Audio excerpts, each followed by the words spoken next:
अस्सलाम वालेकुम फ्रेंड्स, मैं हूं राना तलहा और आप देख रहे हैं मेरा चैनल हाउ टू 100। आज आपके पास व्हाट्सएप का एक ज़बरदस्त ऑप्शन में लेकर आया हूं। इसकी फ़ीचर आप देखेंगे वाकई आपको पता चलेगा कि कितना ज़रूरी फ़ीचर है ये। आज से पहले व्हाट्सएप ने आईफोन के लिए तो ये फ़ीचर अलाउ किया हुआ था, लेकिन अब ये व्हाट्सएप ने यही फ़ीचर एंड्रॉयड यूज़र के लिए भी अलाउ कर दिया है। वो क्या है, फिंगरप्रिंट्स लॉक के थ्रू आप अपना व्हाट्सएप को लॉक और अनलॉक कर सकते हैं। उसके सिर्फ 4 से 5 स्टेप्स हैं।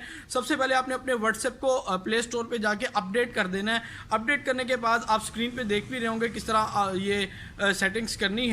आपने सबसे पहले जो व्हाट्सएप के ऊपर कॉर्नर के ऊपर 3 डॉट्स बने होते हैं राइट कॉर्नर के ऊपर, उसके ऊपर आपने क्लिक करना है। क्लिक करने के बाद सेटिंग खुल जाएंगी। सेटिंग की ऑप्शन आएगी, आपने सेटिंग को प्रेस करना है। सेटिंग की ऑप्शन प्रेस करने के बाद आपके सामने अकाउंट की ऑप्शन आएगी फर्स्ट के ऊपर। अकाउंट की ऑप्शन खोलेंगे, उसके बाद प्राइवेसी की ऑप्शन आ रही है, आपने उसके ऊपर क्लिक कर लेना है। आप अपनी स्क्रीन पे देख भी सकते हैं। इसी के साथ साथ जैसे ही आप सबसे लास्ट में जाएंगे, फिंगरप्रिंट्स लॉक ये लिखा हो रहा है, इसको आपने अनेबल कर देना है। आप इसको जैसे ही प्रेस करेंगे, आपने पीछे अपना फिंगरप्रिंट लगाना है जो आपके फ़ोन का ऑलरेडी लगा होगा। अगर आप वो फिंगरप्रिंट इसको लगाएंगे तो आपके व्हाट्सएप को यही फिंगरप्रिंट जो आपके फ़ोन में ऑलरेडी लगा हुआ है, आपके इसमें भी अनेबल हो जाएगा।